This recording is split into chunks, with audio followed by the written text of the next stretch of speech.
Hi friends, ನಾನು ನಿಮ್ಮ Sharan. Friends, ಈ ವಿಡಿಯೋದಲ್ಲಿ ನನಗೆ ಸೆಕೆಂಡ್ ಪೇಮೆಂಟ್ ಬಂದಿದೆ, ಅದರ ಬಗ್ಗೆ ತಿಳಿಸ್ಕೊಡ್ತೀನಿ.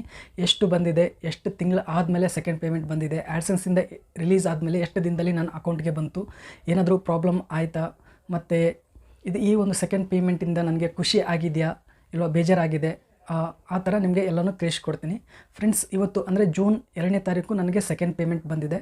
ಇದು 5 ತಿಂಗಳದ್ದು ಪೇಮೆಂಟ್ ಇದೆ ಫ್ರೆಂಡ್ಸ್. 5 ತಿಂಗಳದ್ದು ಏನು ಅರ್ನಿಂಗ್ಸ್ ಆಗ್ತಾ ಇರುತ್ತಲ್ಲ ಅದರದ್ದು ಈ ಒಂದು ಪೇಮೆಂಟ್ ಇದೆ ಫ್ರೆಂಡ್ಸ್. ಒಂದೊಂದು ತಿಂಗಳು $18 ಆಗ್ತಾಯಿತ್ತು, ಒಂದೊಂದು ತಿಂಗಳು $21, $23 ಈ ಥರ ಆಗಿ 5 ತಿಂಗಳದ್ದು ಸೇರಿ ನನಗೆ ಸೆಕೆಂಡ್ ಪೇಮೆಂಟ್ ಬಂದಿದೆ.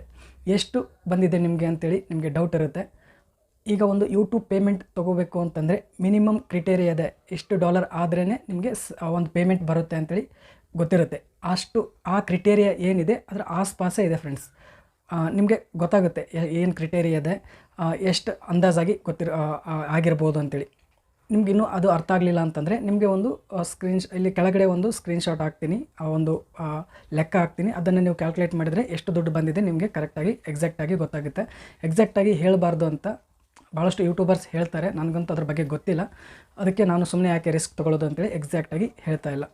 ಇದು 5 ತಿಂಗಳು ಆದಮೇಲೆ ನನಗೆ ಸೆಕೆಂಡ್ ಪೇಮೆಂಟ್ ಬಂದಿದೆ. ಮತ್ತು ಆ್ಯಡ್ಸೆನ್ಸಿಂದ ಯಾವಾಗ ರಿಲೀಸ್ ಆಯಿತು, ನನ್ನ ಅಕೌಂಟ್ಗೆ ಯಾವಾಗ ಬಂತು ಅಂತೇಳಿ ನಿಮಗೆ ಡೌಟ್ ಇದ್ದರೆ 21 ಇದು ಮೇ ಅಲ್ಲ, ಮೇ 21ಗೆ ರಿಲೀಸ್ ಆಯಿತು. ಆ್ಯಡ್ಸೆನ್ಸಿಂದ ರಿಲೀಸ್ ಆದಮೇಲೆ ಈಗ ಜೂನ್ 2ನೇ ತಾರೀಕು ನನಗೆ ನನ್ನ ಅಕೌಂಟ್ಗೆ ಬಂದಿದೆ.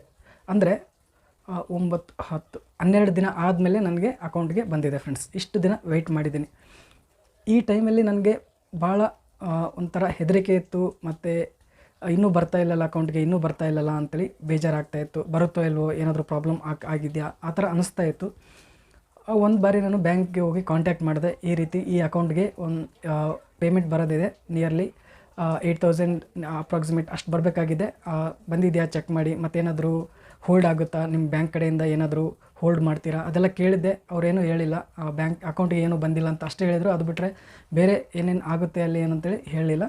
ಅಷ್ಟಕ್ಕೆ ಸುಮ್ಮನಾಗ್ಬಿಟ್ಟೆ, ಬಂದರೆ ಬರ್ಬೋದು. ಫಸ್ಟ್ ಪೇಮೆಂಟ್ ನಂದು 15 to 16 ಡೇಸ್ ಲೇಟಾಗಿತ್ತು. ಅದೇ ಒಂದು ಕಾರಣದಿಂದ ಅದು ಒಂದು ಧೈರ್ಯ ಇತ್ತು, ಜಾಸ್ತಿ ದಿನಾನೂ ಹೋಗ್ಬೋದು ಅಂತೇಳಿ. ಅದಕ್ಕೆ ಒಂದು ಬಾರಿ ಕಾಂಟ್ಯಾಕ್ಟ್ ಮಾಡಿ ಸುಮ್ಮನಾಗ್ಬಿಟ್ಟೆ. ಎಷ್ಟು 10-12 ಡೇಸ್ ಆದಮೇಲೆ ನನ್ನ ಅಕೌಂಟ್ಗೆ ಬಂದಿದೆ ಫ್ರೆಂಡ್ಸ್. ಇನ್ನೂ ಒಂದು ಕ್ವಶನ್ ಏನು ಅಂತಂದರೆ, ನನಗೆ ಈ ಒಂದು ಪೇಮೆಂಟಿಂದ ಅಷ್ಟು ಖುಷಿ ಇಲ್ಲ, ಅಷ್ಟು ದುಃಖನೂ ಇಲ್ಲ ಫ್ರೆಂಡ್ಸ್. ದುಃಖ ಯಾಕಿಲ್ಲ ಅಂತಂದರೆ, ಎಷ್ಟಾದರೂ ಪೇಮೆಂಟ್ ತೊಗೊಳ್ತಾ ಇದ್ದೀನಿ, ಅದು ಒಂದು ಸ್ವಲ್ಪ ಖುಷಿ ಕೊಡುತ್ತೆ. ಭಾಳಷ್ಟು ಜನ ಭಾಳ ಕಷ್ಟಪಡ್ತಾ ಇರ್ತಾರೆ, ವೀಡಿಯೋಸ್ಗೆ ಜಾಸ್ತಿ ವ್ಯೂಸ್ ಬರ್ತಾ ಇರಲ್ಲ, ಇನ್ನೂ ಪೇಮೆಂಟ್ ತೊಗೊಂಡಿರಲ್ಲ, ಮಾನಿಟೈಸೇಷನ್ ಆಗಿರಲ್ಲ. ಅವ್ರಕ್ಕಿಂತ ನಾನು ಸ್ವಲ್ಪ ಬೆಟ್ರ್, ಅಂದರೆ ಸ್ವಲ್ಪನಾದರೂ ದುಡ್ಡು ತೊಗೊಳ್ತಾ ಇದ್ದೀನಿ, 5-6 ತಿಂಗಳು ಆದಮೇಲಾದರೂ ಒಂದೊಂದು ಪೇಮೆಂಟ್ ತೊಗೊಳ್ತಾ ಇದ್ದೀನಿ ಅಂತೇಳಿ ಸ್ವಲ್ಪ ಸಮಾಧಾನ ಬರುತ್ತೆ. ಆದರೆ ಬೇಜಾರೇನು ಅಂತಂದರೆ, ಜಾಸ್ತಿ ವ್ಯೂಸ್ ಬರ್ತಾಯಿಲ್ಲ ನನ್ನ ಚಾನಲ್ಗೆ, ಜಾಸ್ತಿ ಆಡಿಯನ್ಸ್ ಇಲ್ಲ ನಮ್ಮ ಕನ್ನಡದಲ್ಲಿ ಯೂಟ್ಯೂಬ್ ರಿಲೇಟೆಡ್ ನೋಡೋರು, ಅದಕ್ಕೆ ಜಾಸ್ತಿ ವ್ಯೂಸ್ ಬರ್ತಾಯಿಲ್ಲ. ನಾನು ಎಷ್ಟು ಕಷ್ಟಪಟ್ಟಿದ್ದೀನಿ ಅಂದರೆ 2-3-4 ವರ್ಷದಿಂದ ನಾನು ಯೂಟ್ಯೂಬ್ ಬಗ್ಗೆನೇ ನಾನು ತಿಳ್ಕೊಂಡು ಅದರಲ್ಲೇ ಜಾಸ್ತಿ ನನ್ನ ಕಾಲನ ಕಳೆದಿರೋದು, ಅಂದರೆ ಜಾಸ್ತಿ ಟೈಮ್ನ ಸ್ಪೆಂಡ್ ಮಾಡಿರೋದು. ಇದರಲ್ಲಿ ಏನಾದರೂ ಕ್ಲಿಕ್ಕಾಗಿ ಜಾಸ್ತಿ ದುಡ್ಡು ಮಾಡ್ಬೋದು ಅಂತ ಅಂದ್ಕೊಂಡಿದ್ದೆ, ಆದರೂ ಜಾಸ್ತಿ ಮಾಡೋಕ್ಕೆ ಆಗ್ತಾಯಿಲ್ಲ.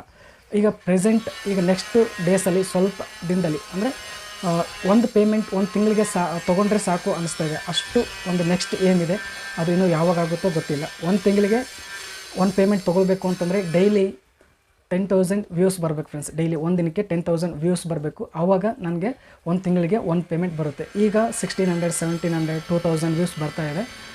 ಅಂದರೆ 4-5 ಮಂತ್ಸಿಂದ ನಾನು ಈ ಒಂದು ಪೇಮೆಂಟ್ ತೊಗೊಳ್ಬೇಕಾಗುತ್ತೆ. 4-5 ಮಂತ್ಸ್ ಸೇರಿಸಿ ಒಂದು ಪೇಮೆಂಟ್ ತೊಗೊಳ್ಬೇಕಾಗುತ್ತೆ. ಮುಂದೆ ನೋಡೋಣ, ಇನ್ನು ಕನ್ನಡದಲ್ಲಿ ಜಾಸ್ತಿ ಆಡಿಯನ್ಸ್ ಆಯಿತು, ಯೂಟ್ಯೂಬ್ ರಿಲೇಟೆಡ್ ಜಾಸ್ತಿ ಇಂಟ್ರೆಸ್ಟ್ ಪಟ್ಟು ನೋಡ್ತಾಯಿದ್ರು, ಜಾಸ್ತಿ ವ್ಯೂಸ್ ಆಯಿತು, ನನ್ನ ಚಾನಲ್ಗೆ ಗ್ರೋ ಆಯಿತು ಅಂತಂದರೆ ಆವಾಗ ಫಸ್ಟ್ ಒಂದು ಪೇಮೆಂಟ್ ಒಂದು ತಿಂಗಳಿಗೆ ಬಂದರೆ ತುಂಬ ಖುಷಿಯಾಗುತ್ತೆ.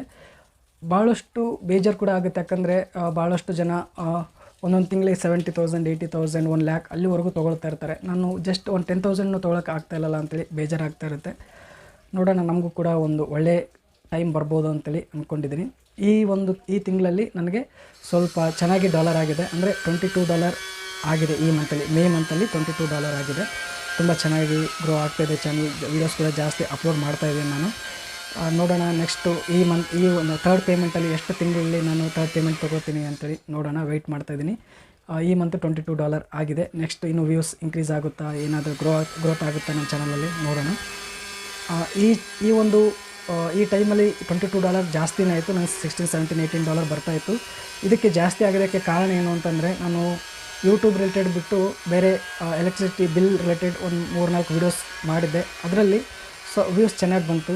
ಒಂದೆರಡು ವೀಡಿಯೋಸ್ ಸ್ವಲ್ಪ ವ್ಯೂಸ್ ಚೆನ್ನಾಗಿ ಬಂತು. ವೈರಲ್ ಅಂತೂ ಫುಲ್ ಜೋರಾಗಿ ವೈರಲ್ ಆಗಿಲ್ಲ, ಸ್ವಲ್ಪ ಡೈಲಿ ಒಂದು 300-400 ವ್ಯೂಸ್ ಬರ್ತಾಯಿತ್ತು. ಅದರಿಂದ ಜಾಸ್ತಿ ಅರ್ನಿಂಗ್ಸ್ ಕೂಡ ಆಯಿತು. $22 ಕಂಪ್ಲೀಟ್ ಆಯಿತು ಫ್ರೆಂಡ್ಸ್. ನೆಕ್ಸ್ಟ್ ನೋಡೋಣ ಇನ್ನೂ ಥರ್ಡ್ ಪೇಮೆಂಟ್ಗೆ ಎಷ್ಟು ಮಂತ್ ಬೇಕಾಗುತ್ತೆ ಅಂತೇಳಿ. ಒಂದು ಹೋಪ್ ಇದೆ, ಇನ್ನೂ 1-2 ವರ್ಷದಲ್ಲಿ ಡೈಲಿ ಮಂತ್ಲಿ ಒಂದೊಂದು ಪೇಮೆಂಟ್ ತೊಗೊಳ್ತೀನಿ ಅಂತೇಳಿ, ಅಂದರೆ 1 ತಿಂಗಳಿಗೆ ಒಂದು ಪೇಮೆಂಟ್ ತೊಗೊಳ್ತೀನಿ ಅಂತೇಳಿ ಒಂದು ಡೌಟ್ ಇದೆ. ಬೇರೆ ಬೇರೆ ಕ್ಯಾಟಗರಿ ಇರುತ್ತೆ, ಶಾರ್ಟ್ಕಟ್ಟಲ್ಲಿ ಹೋಗಿ ಜಾಸ್ತಿ ವ್ಯೂಸ್ ಬರುತ್ತೆ. ಅದನ್ನು ನನಗೆ ಇಷ್ಟ ಇಲ್ಲ, ಯಾಕಂದರೆ ಅಂಥ ಚಾನಲ್ಸ್ ಯಾವಾಗ ಏನಾಗುತ್ತೋ ಗೊತ್ತಿಲ್ಲ. ಅದಕ್ಕೋಸ್ಕರ ಇದನ್ನೇ ಕಂಟಿನ್ಯೂ ಮಾಡ್ಕೊಂಡು ಹೋಗ್ತೀನಿ. ನೋಡೋಣ ಫ್ರೆಂಡ್ಸ್. ಈ ವಿಡಿಯೋ ಇಷ್ಟ ಆದರೆ ಪ್ಲೀಸ್ ಲೈಕ್ ಮಾಡಿ. ನಿಮ್ಮ ಚಾನಲ್ಗೆ ಸಬ್ಸ್ಕ್ರೈಬ್ ಮಾಡಿರಲಿಲ್ಲ ಅಂದರೆ ಪ್ಲೀಸ್ ಸಬ್ಸ್ಕ್ರೈಬ್ ಮಾಡ್ಕೊಳ್ಳಿ. ಇದೇ ರೀತಿ ಯೂಟ್ಯೂಬ್ ರಿಲೇಟೆಡ್ ವೀಡಿಯೋಸ್ ಅಪ್ಲೋಡ್ ಮಾಡ್ತಾ ಇರ್ತೀನಿ ನನ್ನ ಚಾನಲಲ್ಲಿ. Thank you friends, thank you very much.